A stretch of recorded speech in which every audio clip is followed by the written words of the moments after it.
News, सच जरूरी है। नमस्कार दर्शकों, मैं शिबा शेख और आप देख रहे हैं एमएनएस न्यूज। ब्रेक के बाद एक बार फिर स्वागत है आपका देश प्रदेश की खबरों में। आइए एक नजर डालते हैं देखते हैं खबरें विस्तार से। राष्ट्रपति मुर्मू का देहरादून में भावुक संबोधन। देहरादून में आज एक विशेष कार्यक्रम के दौरान राष्ट्रपति द्रौपदी मुर्मू ने राष्ट्रीय दृष्टि दिव्यांगजन सशक्तिकरण संस्थान के छात्रों को संबोधित करते हुए भावनात्मक और प्रेरणादायक संदेश दिया। राष्ट्रपति ने कहा कि किसी भी देश या समाज की असली प्रगति इस बात से मानी जा सकती है कि वहाँ दिव्यांगजनों के साथ कैसा व्यवहार होता है। उन्होंने कहा, भारत का इतिहास संवेदनशीलता और समावेशिता के मिसालों से भरा हुआ है। हमारी संस्कृति ने हमेशा मानवता और प्रेम को सबसे ऊपर रखा है। उन्होंने राष्ट्रीय शिक्षा नीति 2020 का जिक्र करते हुए कहा कि इसमें ये सुनिश्चित किया जाएगा कि दिव्यांग बच्चों को भी अन्य बच्चों की तरह समान और गुणवत्तापूर्ण शिक्षा का अवसर मिले। दृष्टिबाधित दिव्यांगजनों के लिए समर्पित इस संस्थान में आप सबके बीच आकर मुझे अत्यंत प्रसन्नता हो रही है। दृष्टिबाधित लोगों को शिक्षण तथा प्रशिक्षण प्रदान करने और उन्हें रोजगार उपलब्ध कराने वाले के साथ साथ समाज को उनके प्रति जागरूक बनाने में योगदान के लिए मैं इस संस्थान से जुड़े सभी लोगों की बहुत बहुत सराहना करती हूँ। किसी देश या समाज की प्रगति का अनुमान इस बात से लगाया जा सकता है कि उस समाज के लोगों द्वारा दिव्यांगजनों के साथ कैसा व्यवहार किया जाता है। भारत का इतिहास संवेदनशीलता एवं समावेशिता के प्रेरक प्रसंगों से भरा पड़ा है। हमारी संस्कृति और सभ्यता में मानवीय करुणा एवं प्रेम के तत्व हमेशा रहे हैं। राष्ट्रीय शिक्षा नीति 2020 में दिव्यांग बच्चों को अन्य बच्चों के समान अच्छी शिक्षा के अवसर प्रदान करने का प्रावधान है। सुगम्य भारत अभियान के माध्यम से सरकार दिव्यांगजनों के सशक्तिकरण और समान भागीदारी के लिए प्रयत्नशील है। ये अभियान सुगम्य भौतिक वातावरण, परिवहन, सूचना एवं संचार परिस्थिति तंत्र विकसित करने पर बल दिया गया है। सरकार का ये प्रयास रहा है कि दिव्यांगजनों की पहुंच सरकारी भवनों, संस्थानों आदि में सुगम्य बनाया जाए।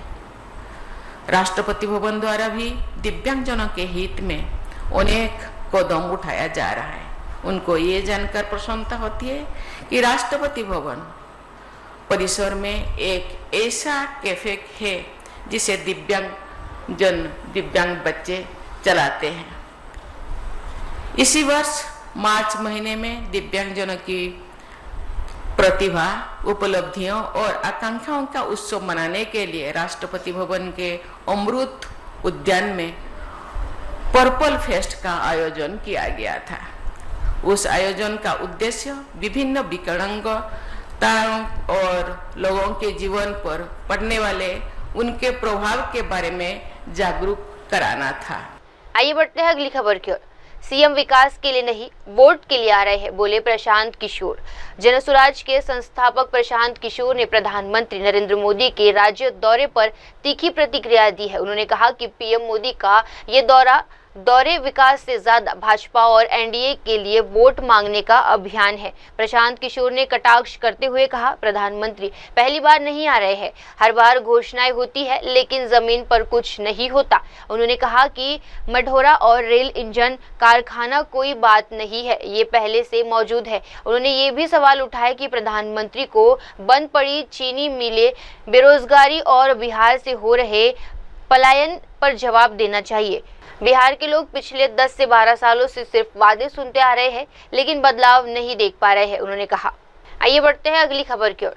शहजाद पूनावाला का पाकिस्तान के बयान पर करारा जवाब। दिल्ली में भाजपा प्रवक्ता शहजाद पूनावाला ने पाकिस्तान के उप प्रधानमंत्री इशाक डार द्वारा ऑपरेशन सिंदूर पर दिए गए बयान पर प्रतिक्रिया दी। पूनावाला ने कहा कि विपक्ष पार्टियां प्रधानमंत्री मोदी की राष्ट्रपति ट्रंप के साथ हुई बातचीत पर सवाल उठा रही है क्योंकि उनका झुकाव पाकिस्तान के प्रति ज्यादा है। उन्होंने बताया कि पाकिस्तान ने सऊदी अरब में मदद मांगी और ऑपरेशन सिंदूर के दौरान हुए नुकसान का स्वीकार किया है। पूनावाला ने स्पष्ट किया कि ये पूरा मामला भारत का आंतरिक मामला है और इसमें पाकिस्तान का कोई दखल नहीं होना चाहिए। देखिए, कुछ लोगों को भारत के डीजीएमओ पर, भारत के एमईए पर, भारत के प्रधानमंत्री की बातचीत जो ट्रंप साहब से हुई उस पर और अपने ही सांसदों पर, शशि थरूर, मनीष तिवारी और सलमान खुर्शीद पर भरोसा है कम, क्योंकि उनको लगता है पाकिस्तान है हमारा हमदम। अब आपके हमदम पाकिस्तान ने क्या बोला है उसको जरा देख लीजिए। शहबाज शरीफ के बाद, प्रधानमंत्री के बाद, अब उनके डिप्टी प्राइम मिनिस्टर और फॉरेन मिनिस्टर ने स्वीकारा है कि उनकी इतनी कल्पना से परे जाकर तबाही हुई है बेसिस की, कि गिड़गिड़ाते हुए, भीख मांगते हुए वो ना केवल कटोरा लेकर यूएस के पास गए बल्कि सऊदी के पास भी गए। इसका मतलब भारत ने कोई सरेंडर भी नहीं किया, भारत ने कोई सीजफायर भी नहीं किया। हालांकि कुछ लोग छुटपुट फेलियर बता रहे थे ऑपरेशन सिंदूर को। सेकंड, अगर ये यूएस के द्वारा कोई इंटरवेंशन किया जा रहा था तो सऊदी के पास क्यों जाता पाकिस्तान? इसका मतलब किसी थर्ड पार्टी ने, थर्ड देश ने कोई रोल अदा नहीं किया। और भारत ने साफ साफ अपने सभी मित्रों को कम्युनिकेट किया था कि यदि पाकिस्तान कुछ कहना चाहता है वो डायरेक्टली कहे, और वही बात हुई जो बात अभी शकदर बता रहा है। पाकिस्तान के डीजीएमओ ने बोला कि हमारे बेसिस तबाह हो गए, हम अब रुक रहे हैं, हम कुछ नहीं करेंगे, हमें बख्श दो। तो इतना साफ साफ सारा प्रमाण आने के बाद भी कुछ लोग एलओपी का मतलब समझते हैं लीडर ऑफ पाकिस्तानी प्रोपेगेंडा, और वो आज भी पाकिस्तान के लिए ही, जब पाकिस्तान खुद स्वीकार रहा है तब भी वो पाकिस्तान के नैरेटिव को ही बल दे रहे हैं। कम से कम ऐसी सरेंडर लॉबी, ऐसी ट्रंप ने मीडिएट कर लिया लॉबी को जो मुंह तोड़ जवाब मिला है, उनको कम से कम अब देश से, सेना से, और सेना की और देश की जो हमारी एक विदेश नीति और कूटनीति रही है उसके लिए अपमानजनक टिप्पणियां करने के लिए माफी मांगनी चाहिए। आइए बढ़ते हैं अगली खबर की ओर। पीएम मोदी ने सिवान में कई विकास परियोजना का किया शुभारंभ। बिहार में सिवान जिले में आज प्रधानमंत्री नरेंद्र मोदी कई विकास परियोजना की आधारशिला रखेंगे और परियोजनाओं का उद्घाटन करेंगे। ये दौरा विधानसभा चुनाव से पहले भाजपा के लिए विशेष महत्वपूर्ण रखता है। पीएम मोदी यहां एक विशाल सार्वजनिक रैली को संबोधित करेंगे, जहां भाजपा कार्यकर्ता चुनाव की तैयारियों में जुटे हुए हैं। सिवान दौरे ने पार्टी में उत्साह और जोश भर दिया है और भाजपा उम्मीद कर रही है कि आगामी विधानसभा चुनाव में वे बेहतर प्रदर्शन करेंगी। चुनावी माहौल में ये दौरा भाजपा की रणनीति को अहम हिस्सा माना जा रहा है, जहाँ विकास कार्यों को जनता के सामने रखा जाएगा। आइए बढ़ते हैं अगली खबर की ओर। अमित शाह ने आदि चुननगिरी विश्वविद्यालय परिसर का उद्घाटन किया। बेंगलुरु में आदि चुननगिरी विश्वविद्यालय के नए परिसर के उद्घाटन समारोह में केंद्रीय गृह मंत्री अमित शाह ने कहा कि ये मठ और विश्वविद्यालय गरीब और मध्य वर्ग के परिवारों को आध्यात्मिक और निस्वार्थ कम से जोड़ने का महत्वपूर्ण केंद्र है। उन्होंने इस संस्थान के सामाजिक और सांस्कृतिक योगदान की सराहना की और कहा कि ऐसे केंद्र समाज को सकारात्मक दिशा में ले जाने का काम करते हैं। अमित शाह ने कहा, ये मठ कई लोगों के जीवन में सकारात्मक बदलाव लाने में सहायक रहता है और शिक्षा तथा आध्यात्म का सुंदर संगम प्रस्तुत करता है। 1800 साल से जो एक परंपरा थी, आध्यात्मिक परंपरा थी, वो आध्यात्मिक परंपरा को बरकरार रखते हुए, उसको और उज्जवल करते हुए, इसके साथ सेवा, शिक्षा और समर्पण, इसको जोड़ने का काम महास्वामी ने किया। और आज डॉक्टर निर्मलानंद नाथ महास्वामी जी भी इसको आगे बढ़ा रहे हैं। 1800 ವರ್ಷಗಳಿಗಿಂತಲೂ ಹಿಂದಿರತಕ್ಕಂತ ಈ ಭವ್ಯ ಪರಂಪರೆಯನ್ನ ಈ ದಿನ ಪರಮಪೂಜ್ಯ ಡಾಕ್ಟರ್ ನಿರ್ಮಲಾನಂದನಾಥ ಮಹಾಸ್ವಾಮೀಜಿಯವರು ತಮ್ಮ ಸೇವಾ ಮನೋಭಾವ, ಶಿಕ್ಷಣದ ಕಡೆಗೆ ಇರುವಂತಹ ಕಾಳಜಿ ಹಾಗೂ ಸಮರ್ಪಣಾ ಮನೋಭಾವದಿಂದ ಅದನ್ನು ಮತ್ತಷ್ಟು ಉತ್ತುಂಗಕ್ಕೆ ಏರಿಸಿದ್ದಾರೆ ಅನ್ನುವಂತಹ ವಿಷಯ ಅತ್ಯಂತ ಗಹನವಾದದ್ದು। यह मठ ने सेवा के माध्यम से अनेक गरीब और मध्यम वर्ग के परिवारों को आध्यात्मिकता और कर्म योग के साथ जोड़ने का काम किया है। ಬಡ ಮತ್ತು ಮಧ್ಯಮ ವರ್ಗದ ಜನತೆಯನ್ನ ಸೇರಿಸಿ ಒಂದು ಒಗ್ಗಟ್ಟಿನ ನಿರ್ಮಾಣವನ್ನ ಈ ಸಂದರ್ಭದಲ್ಲಿ ಶಿಕ್ಷಣದ ಟ್ರಸ್ಟ್ ಮೂಲಕ ನಡೀತಾ ಇದೆ। और ये मठ 9 स्तंभों पर अन्न, अक्षरा, आरोग्य, आध्यात्मिकता, आश्रय, आरक्षण, आरण्य, अकालू, अनुकंपा और अनुबंध, ये 9 स्तंभों पर समाज के हर वर्ग को जोड़ने में सफल रहा है। और मैं मानता हूं इससे न केवल समाज के अंदर हमारी आध्यात्मिकता, हमारी संस्कृति, हमारा धर्म मजबूत हुआ है, समाज की एकता को भी इस मठ ने बहुत मजबूत कर एक बहुत अच्छा उदाहरण धार्मिक संस्थाओं के लिए देने का काम किया है। आइए बढ़ते हैं अगली खबर की ओर।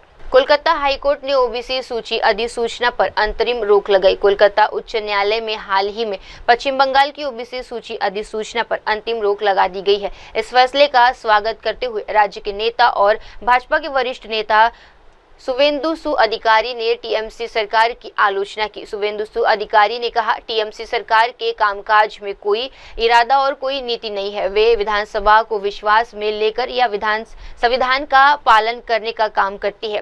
उन्होंने न्यायालय के निर्णय को सही ठहराते हुए कहा कि राज्य में वित्तीय अनुशासन पूरी तरह से लचर है। उनका ये भी आरोप था कि सरकार बिना सही योजना और पारदर्शिता के काम करती है, जिससे राज्य के हितों को नुकसान पहुंच रहा है। देखिए, पश्चिम बंगाल सरकार जिस तरीके से 11 साल के बाद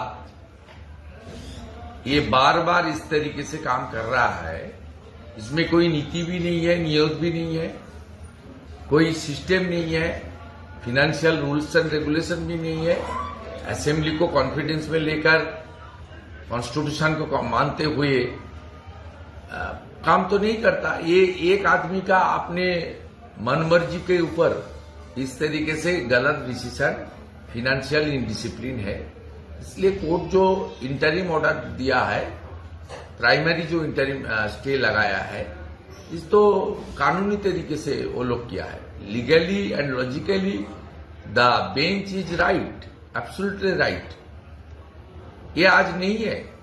एक तारा बांग्ला चैनल था जो चीट फंड का, उसमें चीफ मिनिस्टर रिलीफ फंड से ये लोग बहुत कोई साल से भाता दिया है, तब कोई कोर्ट में नहीं गया, प्रोटेस्ट हुआ। आज लोग का आंख खुल दिया, प्रोटेस्ट हो रहा है। बीजेपी जब से मेन अपोजिशन पार्टी बंगाल में बना है, तब हर मोर्चे में जनता और सब सेंसिटिव पर्सन, सब लोग कानूनी लड़ाई, जमीन में लड़ाई, विधानसभा के अंदर लड़ाई, बाहर लड़ाई, सब स्पेयर में लड़ाई हो रहा है। बीजेपी खुद तो कर रहा है, दूसरा सब लोग भी कर रहा है। पीड़ित जनता, विक्टिम, सब इलीगल कानून के खिलाफ कर रहा है।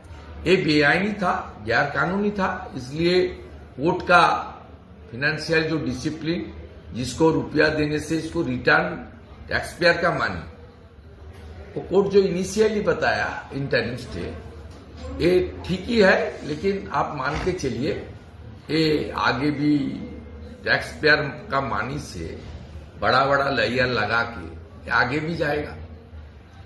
इसका आदत ही ऐसा है।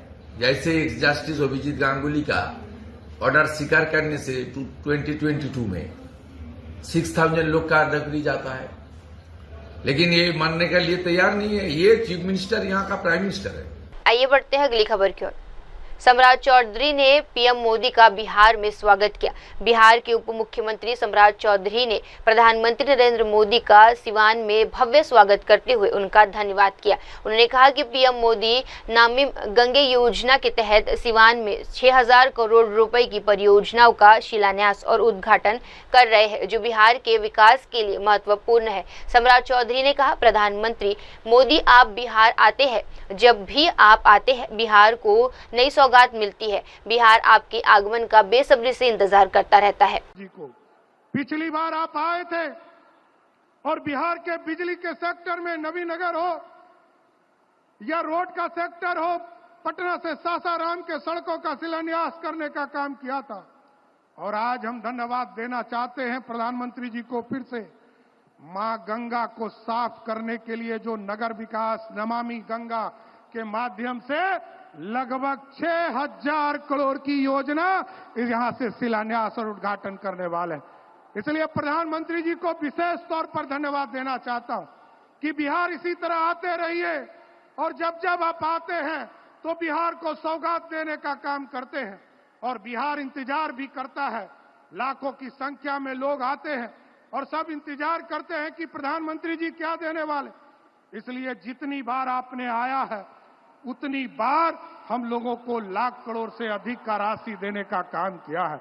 इसलिए मैं कहता भी हूं साथियों कि जब भी हम लोग भारत सरकार से पैकेज के तौर पर मांगते हैं, एनडीए की सरकार चाहे सरदे अटल बिहारी वाजपेयी की हो, आदरणीय नरेंद्र मोदी जी की सरकार हो, 2015 में भी विशेष पैकेज के तौर पर हमको लगभग 1,25,000 करोड़ रुपया मिला और आज हम गर्व से कह सकते हैं कि आपके 11 साल के शासनकाल में जहां यूपीए ने हमें मात्र 2 लाख करोड़ रुपया भी नहीं दिया था, आज आपके नेतृत्व में लगभग 16 लाख करोड़ रुपया इस बिहार को देने का काम किया है। इसलिए प्रधानमंत्री जी को मैं फिर से स्वागत करता हूं, धन्यवाद देता हूं सिवान की धरती से, बिहार की सरकार की ओर से कि आप इसी तरह फिर बिहार आते रहिए।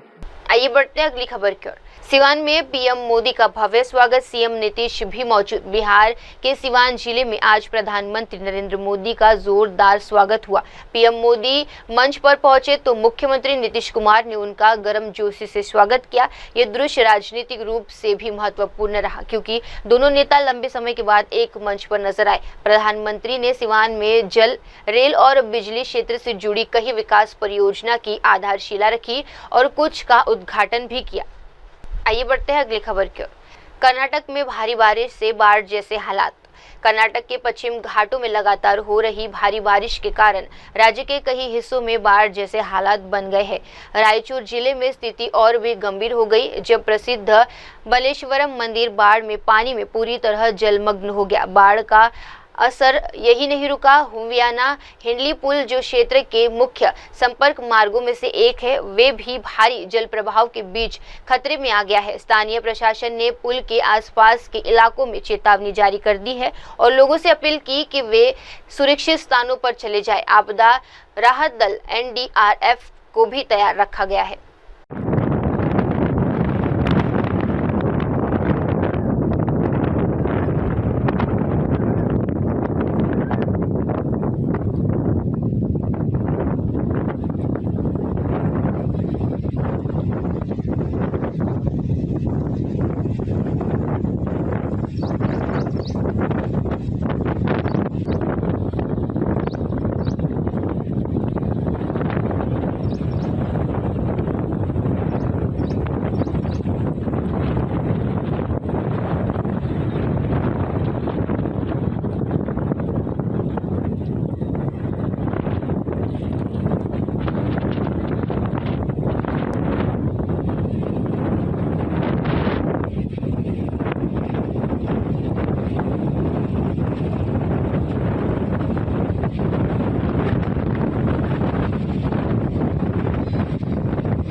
आइए बढ़ते हैं अगली खबर की ओर।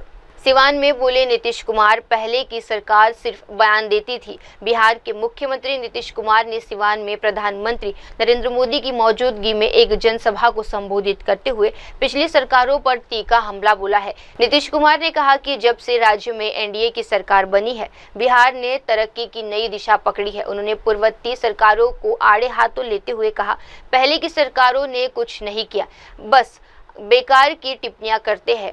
उस समय लोग अपने घरों से भी नहीं निकल पाते थे। मुख्यमंत्री ने सिवान में उमड़ी भीड़ की ओर इशारा करते हुए कहा, क्या आपने पहले कभी इतनी भारी भीड़ देखी है जितनी आज प्रधानमंत्री मोदी के लिए जुटी है? आप सब लोगों को तो मालूम न है जी कि अभी जो अब हम लोगों की सरकार बनी, एनडीए की सरकार, आज जिसमें जो सरकार बनी 24 नवंबर 2005 को, उसमें बीजेपी और जनता दल यू के लोग थे। ये सब आज भी और लोग भी हैं, सब लोग हैं। तो आप जानते हैं कि हम लोगों की जो सरकार बनी तो तब से तो हम लोगों ने पूरे बिहार के लिए सारा काम किया है। लेकिन याद करिए, जब हम लोगों को, आप लोगों ने और पूरे बिहार ने ये मौका दिया, हम लोगों को एनडीए में, लेकिन उसके बाद जो बोलिए कि उसके पहले वाले जितने थे, अब आजकल अनाप शनाप चारों तरफ प्रचार प्रसार करता रहता है। ये बहुत ही बिना मतलब की बात है, लेकिन जरूर पूछना चाहिए कि जब हम लोगों की सरकार बनी तो उसके पहले क्या हाल था। कोई काम उन लोगों का नहीं था, और जानते हैं कि लोग घर से बाहर नहीं निकल पाते थे। ये सब बुरा हाल उन लोगों के टाइम में था। और आज आप देख रहे हैं, इतनी बड़ी संख्या में आप कहीं देखते थे? आज आप इतनी बड़ी संख्या में जो सब हम लोगों के आदरणीय प्रधानमंत्री जी श्री नरेंद्र मोदी जी की बात को सुनने के लिए आप यहां पर पधारे हैं इतनी बड़ी संख्या में, मैं आपका अभिनंदन करता हूं। अब सब लोग यहां पर देखिए। आइए बढ़ते हैं अगली खबर की ओर। बीवाई विजेंद्र बोले, तुटीकरण के लिए कोई सीमा नहीं। कर्नाटक सरकार द्वारा अल्पसंख्यकों को आवास योजनाओं में आरक्षण 10% से बढ़ाकर 15% किए जाने के फैसले पर राजनीतिक विवाद गहराता जा रहा है। भाजपा के कर्नाटक प्रदेश अध्यक्ष बीवाई विजेंद्र ने इस कदम को असंवैधानिक और तुटीकरण की राजनीति बताया है। उन्होंने मुख्यमंत्री सिद्धार्थ मौर्य पर निशाना साधते हुए कहा, मुख्यमंत्री अल्पसंख्यकों को खुश करने के लिए किसी भी स्तर तक गिर सकते हैं। ये पूरी तरह असंवैधानिक है। विजेंद्र ने यह भी कहा कि बीजेपी अल्पसंख्यकों के खिलाफ नहीं है, बल्कि राष्ट्र विरोधी ताकत के खिलाफ है। तुटीकरण के बजाय सरकार को शिक्षा और रोजगार पर ध्यान देना चाहिए। उन्होंने घोषणा की कि भाजपा इस मुद्दे को न सिर्फ विधानसभा में उठाएगी, बल्कि जरूरत पड़े तो सड़कों पर उतरकर आंदोलन भी करेगी। See, we are not surprised by the decision of Chief Minister Siddaramaiah. Every time Chief Minister Siddaramaiah, for appeasing minorities, will stoop to any level, and has proved on many occasions. Even on this aspect also, when BJP had already opposed 10% reservation, again increasing by another 5% was not required at all, and it's totally unconstitutional. Congress leaders, including Chief Minister Siddaramaiah, repeatedly claim they are champions of Dalits. They believe in Baba Saheb Ambedkar's ideology, but this is not what people expect from Chief Minister Siddaramaiah. At one side, our Honorable Prime Minister Narendra Modi ji, who strongly believes and who strongly advocates Sabka Saath, Sabka Vikas, Sabka Vishwas, or Sabka Prayas. If you take Pradhan Mantri Kisan Samman Yojana, this scheme is not limited to one religion. Farmers belonging to every religion has been benefited by this scheme. If you talk about Beti Bachao, Beti Padhao, children from every community, every religion has been benefited. This is a responsibility of the Chief Minister also.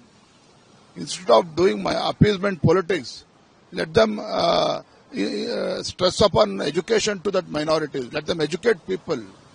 Congress party, after independence, they never did this.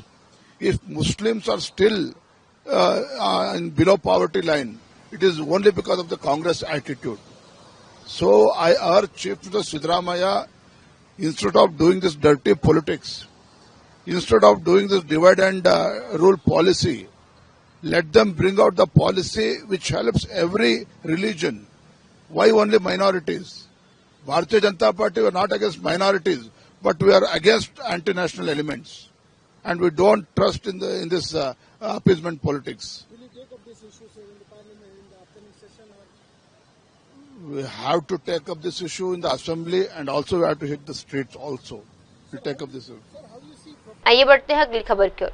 PM Modi ने सिवान में हजारों करोड़ की योजनाओं का किया उद्घाटन। बिहार के सिवान में प्रधानमंत्री नरेंद्र मोदी ने आज एक विशाल जनसभा को संबोधित किया और हजारों करोड़ रुपए की विकास परियोजना का उद्घाटन व शिलान्यास किया। अपने संबोधन में उन्होंने बिहार में महापुरुषों का जिक्र करते हुए कहा, एनडीए सरकार देश रत्न डॉक्टर राजेंद्र प्रसाद और ब्रिज किशोर प्रसाद जैसे महापुरुषों के जीवन मिशन को दृढ़ निश्चय के साथ आगे बढ़ा रही है। उन्होंने कहा कि बिहार की धरती ने हमेशा देश को दिशा दी है और अब वक्त है आधुनिक बुनियादी ढांचे और आत्मनिर्भरता की राह पर तेजी से आगे ले जाने का। प्रधानमंत्री ने ये भी कहा कि जिन हजारों करोड़ की योजनाओं का उद्घाटन और शिलान्यास हुआ है, वे बिहार के विकास को गति देने और यहाँ के युवाओं को रोजगार के नए अवसर प्रदान करेंगे।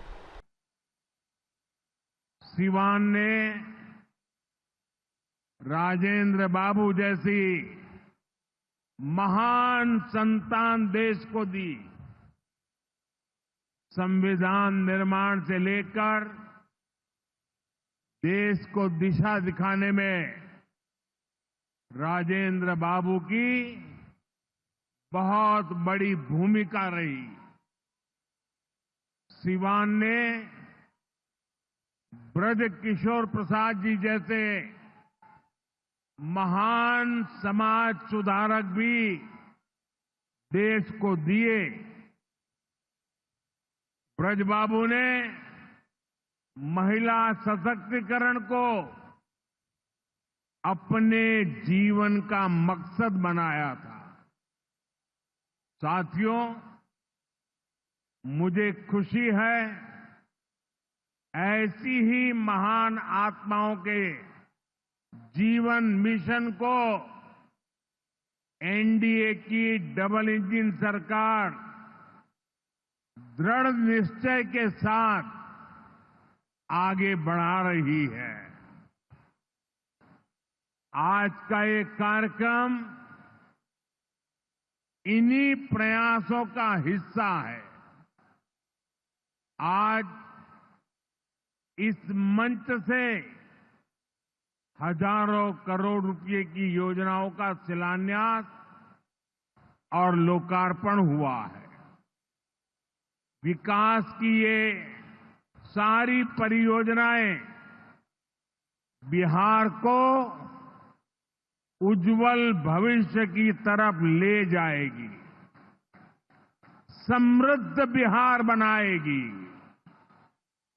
सिवान, सासाराम, बक्सर, मोतिहारी, बेतिया और आरा जैसे बिहार के सारे इलाके फले फूले। इस दिशा में ये प्रोजेक्ट बड़ी भूमिका निभाएंगे। आइए बढ़ते हैं अगली खबर की ओर। पटना में आरजेडी युवा शाखा का विरोध प्रदर्शन। पटना में आज राष्ट्रीय जनता दल आरजेडी की युवा शाखा ने मुख्यमंत्री नीतीश कुमार और भारतीय जनता पार्टी के खिलाफ जोरदार प्रदर्शन किया। प्रदर्शनकारियों ने सरकार पर जनविरोधी नीतियों और बिहार को जमाई राज में बदलने का आरोप लगाया। आरजेडी कार्यकर्ता उषा देवी ने तीखे शब्दों में कहा, नीतीश कुमार को समझना होगा कि बिहार न जंगल राज स्वीकार करेगा और न ही जमाई राज। उन्होंने पीएम मोदी के साथ मिलकर बिहार को बर्बाद कर दिया है। प्रदर्शनकारियों के हाथों में बैनर और पोस्टर लेकर राज्य सरकार की नीतियों के खिलाफ नारेबाजी की और कहा, जनता अब जवाब मांग रही है।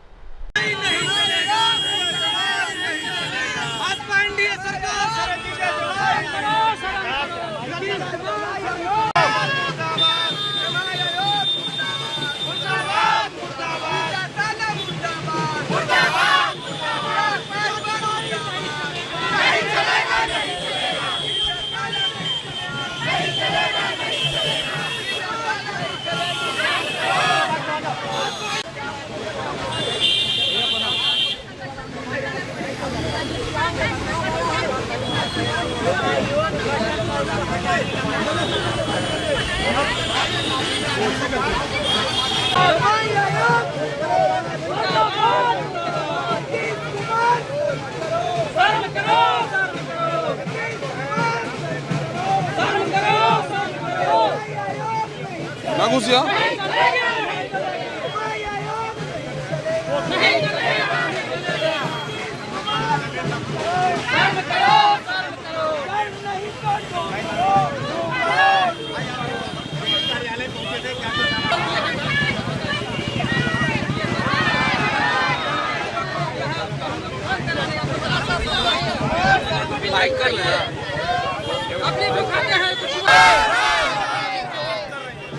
हम विरोध कर रहे हैं पलटू चाचा के। पलटू चाचा जी, ये हमारे बिहार में जमाई राज नहीं चलेगा, नहीं चलेगा। इस जमाई राज का जवाब दीजिए। आप माननीय नरेंद्र मोदी के गोदी में बैठ के हमारे बिहार को बेच दिए। आप बिहार को हमारे बंधक रख दिए। इसलिए नीतीश कुमार जी, आपसे बिहार का 13 करोड़ जनता मांग रहे हैं कि ये जमाई राज नहीं चलेगा। मेरा भी बेटा पूछता है, मेरा भी पति जी पूछता है कि क्या हम लोग जमाई बिहार का नहीं है? हम लोग के आयोग में क्या जगह नहीं है? रामविलास पासवान की दामाद बने, जिधर राम मांझी की दामाद बने, अशोक चौधरी की दामाद बने। इसलिए ये राज नहीं चलेगा। इसका जवाब माननीय नीतीश कुमार जी दीजिए। और नरेंद्र मोदी जी बिहार में आकर कहते हैं जंगल राज है, और लालू को गालियां देते हैं, तेजस्वी को गालियां देते हैं। आप इस नीतीश कुमार के क्यों नहीं पूछते हैं? चुनाव का समय आया है तो नरेंद्र मोदी। आइए बढ़ते हैं अगली खबर की ओर। ट्रंप के बयान पर पूर्व राजदूत मंजीव पुरी ने प्रतिक्रिया दी। अमेरिकी राष्ट्रपति डोनाल्ड ट्रंप के हालिया बयान पर यूरोपीय संघ के भारत के पूर्व राजदूत मंजीव सिंह पुरी ने स्पष्ट टिप्पणी दी है। पुरी ने कहा कि राष्ट्रपति ट्रंप एक अनोखे व्यक्ति है जो खुद पर और अपनी क्षमताओं पर बहुत भरोसा रखते हैं। उन्होंने अपील की कि इस पूरे बयानबाजी को ज्यादा तूल न दिया जाए, क्योंकि इससे हम अनजाने में उनके विचारों को और बढ़ावा दे रहे हैं। पुरी ने यह भी कहा, यह पूरी तरह से एक द्विपक्षीय निर्णय था जिसे भारत और अमेरिका के बीच परस्पर संवाद के तरह लिया गया। प्रधानमंत्री और सरकार के अन्य वरिष्ठ नेताओं ने भी ये स्पष्ट किया है कि ये एक संयुक्त बातचीत का नतीजा था। उन्होंने बताया कि भारत ने अमेरिका पक्ष से आए अनुरोध को इसीलिए स्वीकार किया क्योंकि ऑपरेशन सिंदूर के राजनीतिक उद्देश्य पहले ही हालिया किए जा चुके थे। आइए बढ़ते हैं अगली खबर की ओर। कृष्णगिरी में किसानों के समर्थन में AIADMK की भूख हड़ताल। तमिलनाडु के कृष्णगिरी जिले में आज AIADMK ने आम नागरिकों की मांगों के समर्थन में भूख हड़ताल का आयोजन किया। इस प्रदर्शन का नेतृत्व वरिष्ठ नेता KP मनुसामी ने किया। प्रदर्शन का मुख्य उद्देश्य किसानों की उनकी उपज का उचित मूल्य दिलाना और सरकार से राहत पैकेज की मांग करना था। KP मनुसामी ने कहा, तमिलनाडु के किसान संगठन में है, चाहे वे धान हो, गन्ना हो या फसल, सब्जियां, फल, लागत बढ़ती जा रही है, लेकिन किसानों को उचित मूल्य नहीं मिल पा रहा है। सरकार को तत्काल हस्तक्षेप करना चाहिए। उन्होंने राज्य सरकार पर कृषि संगठन की अनदेखी का आरोप लगाया और चेतावनी दी कि अगर किसानों को राहत नहीं दी गई तो आंदोलन और तेज किया जाएगा।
अब वक्त हो चला है दर्शकों छोटे से ब्रेक का। ब्रेक के बाद भी जुड़े रहिए, देखते रहिए मेरे सहयोगी श्रद्धा के साथ देश प्रदेश की तमाम बड़ी खबरें। धन्यवाद। नमस्कार, मैं Abhishek Bachchan. Keep watching MNS news.